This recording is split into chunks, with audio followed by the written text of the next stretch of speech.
Okay, so an rudidir nach chas me an chríoglí ná beg an eile faoin na cónstra. So nuair bhí a dhéanann sin nuair bhí me spáint na cón sin bhí thosamuid le rá cheist simplí, okay? Agus laudmuid go rá an bóthar seo ag ardú, okay? Agus gur chláifert a bhíonn seo agus go neachamid síos an bóthar hébi cemméid chumid síos an bóthar seo de 2009 chumid síos an bóthar híon bhí sé híon le 15 so chula 15 méadar a hiúla bhechtú ag ardú méadar so hiúlmuid 65 méadar le ardú 5 méadar so tá bóthar sin ag ardú mar seo agus is líana atá le dúine ar an taobh. So an rud a chahas tú smaoinúir le haigh an bóthar atá ag ileán ná é seo. Brahan an spotta ina bhés an cón sin, brahan sé ar chopla rud. Brahan sé ar bhfuil an bóthar ag ardú nó bhfuil an bóthar ag íslú agus brahan sé freisin ar a bhfuil tú dúna chláifert nó geara, okay? So an rud a chasú smaoinúir ná é seo, okay? Más chláifert atá i gceist, which is an rud a bhí gceist an seo, bé an cón ar an taobh ard, okay? So más chláifert atá i gceist, bé an cón ar an taobh ard gon bóthar, okay? So tá an bóthar ag ardú sin éon fá go raibh an cón chláifert ar an taobh sin, okay? So chláifert goes on the high side. Dámach an ceist seo, dámach sé rátalinn go raibh an bóthar seo ag titim, okay? Cábhfuil an high side of the road inis ar clé, so bheith an cón tarnaí ag bíain agus ag cheangailt iad ais go dtíon spotta seo atá 65 méadar síos an bóthar, okay? So go mbeadh riad sin ríist tá an bóthar seo ag ardú sin pointe ólas tábhachtach amháin an dára pointe ólas tábhachtach ná gur chláifert atá an, okay? So téann cón chláifert ag an taobh ard don bóthar. So that's why we rinnemuid ceann sin, rinnemuid péireann sin lein an rud a léirú nar bhí muid a caint faoi. So those na cónaí chláifert chuisiad suas ard ar an bóthar. Ach dámach an bóthar seo go an treo eile agus ag titim crocham an taobh seo, dámach an bóthar sin ag titim bheith na cóns it would still probably be a chláifert bheith na cóns chláifert ar an taobh ard an sin don bóthar, okay? So sin éon fá gur heismuid amach agus churmuid an cón an sin. Now níor laurmuid cén fá gur an cón síos an bóthar, okay? Because níor tháinig sé go fada leis an cheisisin go dtí sin, níor sé tábhachtach ag an stáid sin, bhí muid díreach a ggéar fólam cechaí le an cón a dhéanamh agus na línte angel dhéanamh, okay? So we didn't address it at that stage, but on fágur an cón an sin was that you go chuinn tú suas ard an cón sin le haigh chláifert. Le haigh sin ar 2000 agus an 9. Máta sé go an titro eile saola gúil circle an seo, and you still do that line síos ag 65 but bheith tangent to go an titro eile ad. And then you're stepping out bheith na línte ar fad an titro seo. So it would be actually like this. It would be actually, we can do it here, it would be actually like draw an tangent and sin a galgadín pointe sin. But that's if the road was ag titim, but it's not, it's ag ordu, okay? So we'll go on go 2010. Rinnemuid ceiste 2010 freisin, okay? So let's look at an ceann 2010. Bhí sé seo ag ordu, I think hían an tríocha, that's not important. I think gur chumar céad chuige síos an bothair agus bhíon bothair ag ordú agus cinsáis rud atá ag tarlú ar an taobh. Is it a Clyfert nó gearra atá ar an taobh an sin? It's a Clyfert, and look cábhfuil an cone. The cone is on the high side again. Díonann sé sin ciall. Okay. So Beidir go raibh muid tar éis an chéad ceanna dhéanamh, okay, agus go raibh tú rá letain. You always just go down the road and you do the cone down the road, but ní teach siimplí leis sin, just rinne muid iad sin a dosach. We ordered them this way to get used to drawing the circle and drawing the tangents. If we go gajin trio ceiste rinne muid. What if the bore is a board, then it's a good trees, but it's still a Clyfert? Will an bothair gardu? Like those on board with sheets, but it's still a Clyfert like that stuff because the board is way above ground level. So tá bothair ag dul síos, agus tá Clyfert tastal right. Yeah. Clyfert cone goes on the high side, always, yeah. So that's what you need to remember. Clyfert and cone like Clyfert goes on the high side, cone like gearra goes on the low side. Okay. Tá sé actually a méarla tá sé anéisci le smaoinmhar ach ní cuimhin nó fang meic meicear le hain.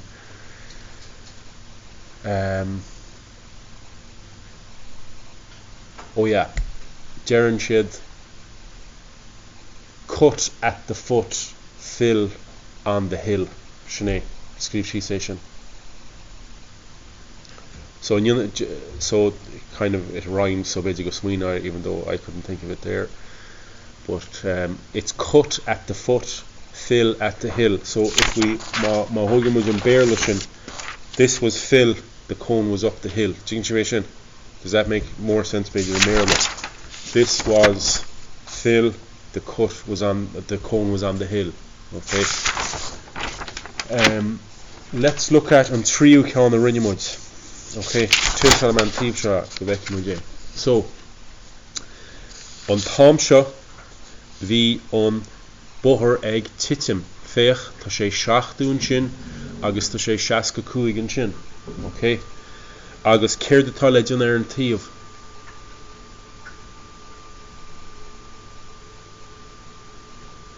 What's done on the side there? Cut nu fill. Clyfert nu gearra. So it's 95 there, agus 65, agus 70 gearra. Okay.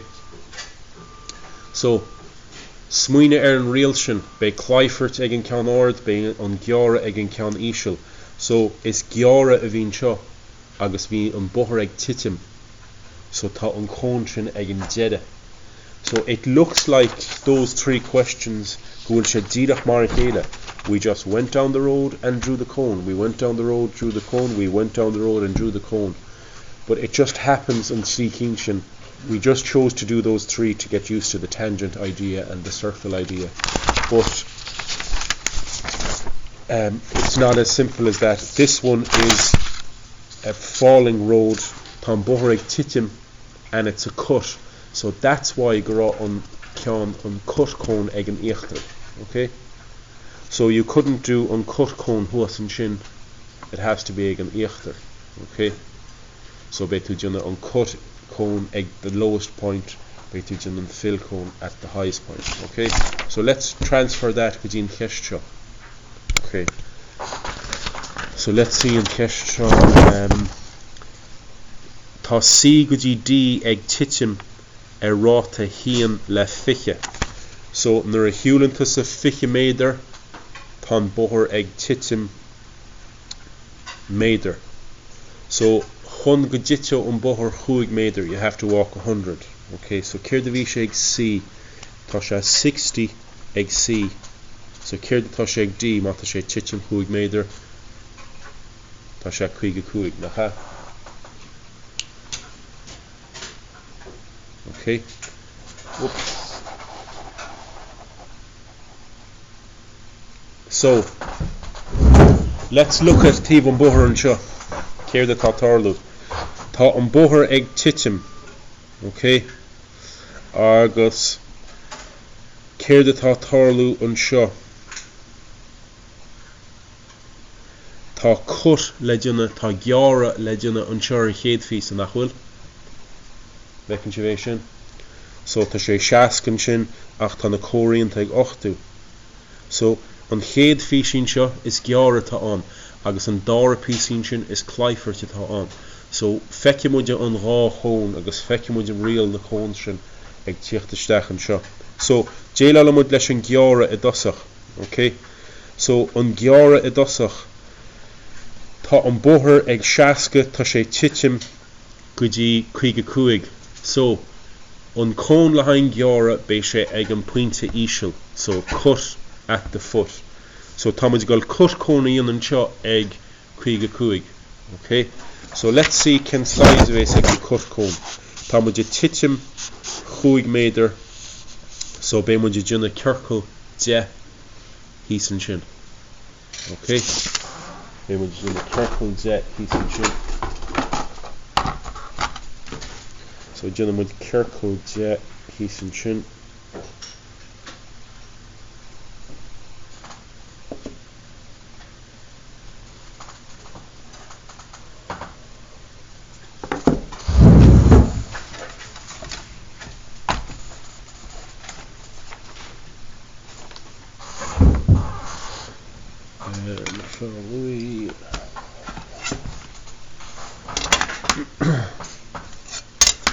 Okay, so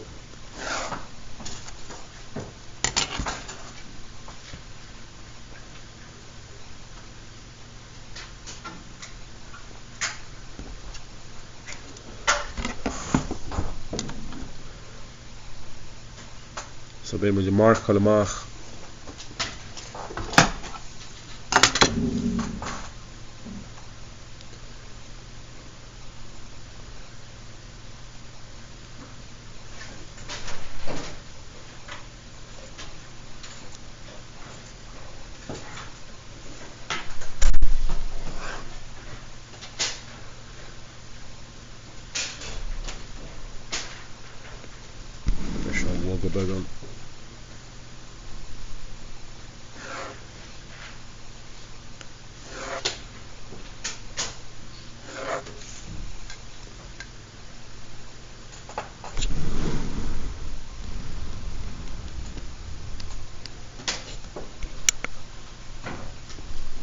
Okay, so tá an Bóthar sin ag titim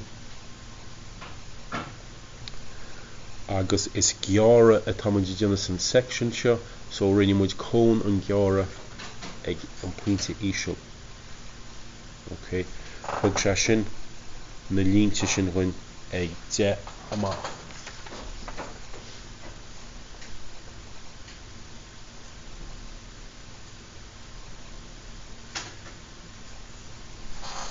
Okay,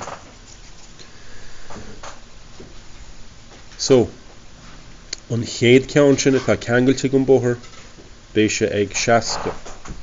Is gearra atá an seo, meaning tá an talla ard, so ben ceann sé ag 65, 60, 65, 80, a destin 85 ní dóile mai. Okay, so tá an 60 ag teist ag bóla an sin, 65, 60, 65, 80,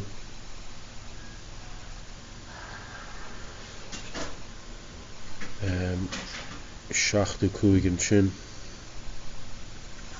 Agus actually I'd say go mé ar an ceann eile a chur isteach taobh an 60 sin.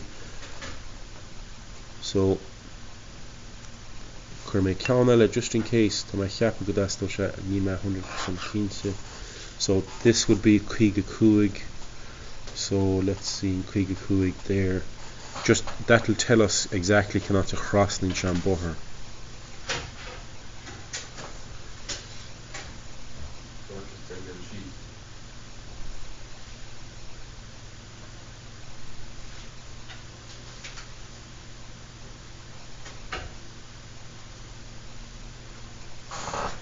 Rud cinn mar sin a fir sibse ba? Yeah.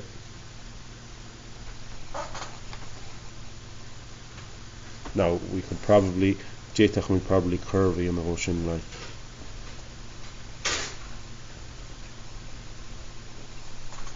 much I'd rather Jeta.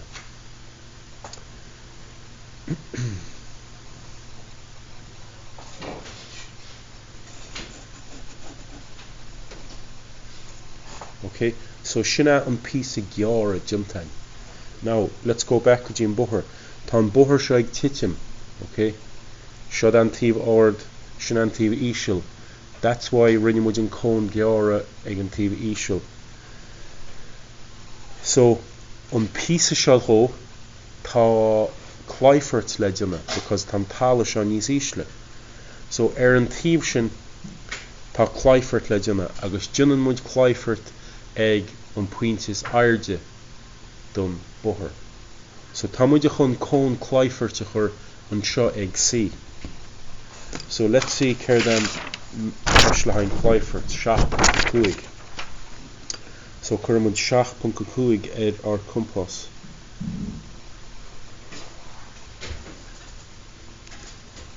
Okay, agus jinamud our Kon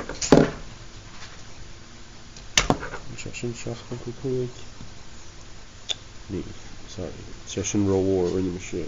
Yeah.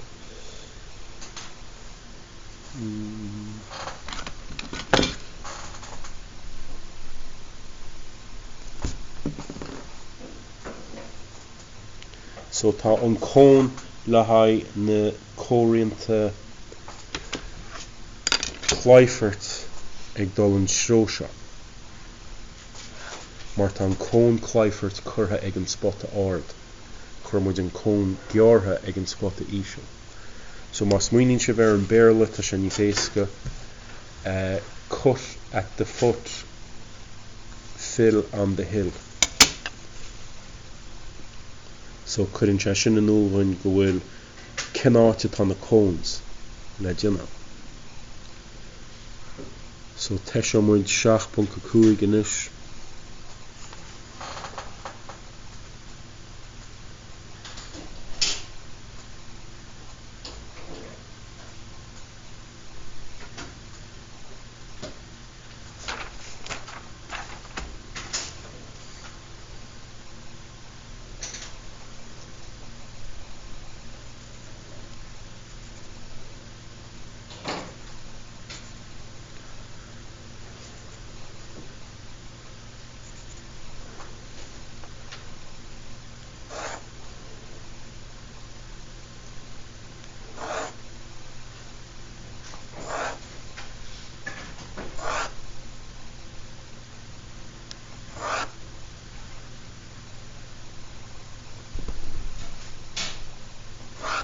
Now, níl samúl gach ceann dub sin na testal ach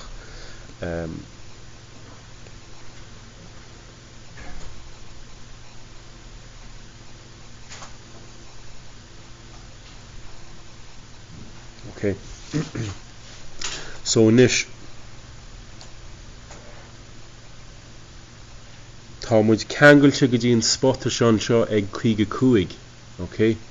So an chéad cóiríonn sin tá sé chuige cuaig, mar tá muid ceangailte leis an cóiríonn chuige cuaig an sin. Okay, chuige cuaig agus is Cliffort atá tan talla íseal, so tá na hibricha i gal síos. So chuige cuaig, chuige, caracha cuaig, caracha, a dastin trícha cuaig ní dóil mé. So tá an chéad cóiríonn chuige cuaig mar tá muid ceangailte leis an chuige cuaig. An chéad cóiríonn nar bhí muid gin an geara chum leis ceall. An chéad cóiríonn nar bhí muid gin an geara bhí sé ceangailte leis an spotta ag seasca an tailigh. So sin an fágur sé seasca an Cliffort tá sé ceangailte leis an spotta chuige cuaig, so sin an fágur sé chuige cuaig.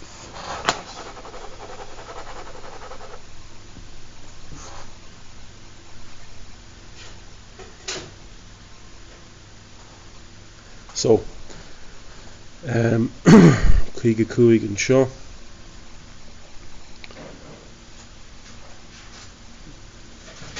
chuige an seo, agus bhfuil chuige eile an sin híos,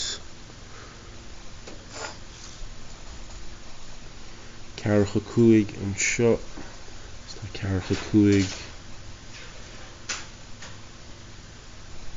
tá cearcha cúig an sin, then cearcha an sin agus an sin. Okay. Now rinne me se ceann seas go freisin an sin, and that joins here, so tugann sé sin é sin dún. New data just eight angles, as you can see they intersect díreach ag an bother. Okay, so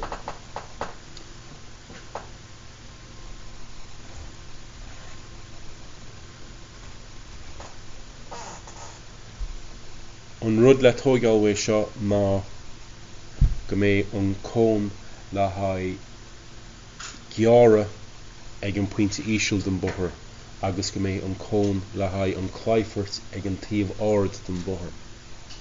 Okay, sin rud a chasm túinhil. So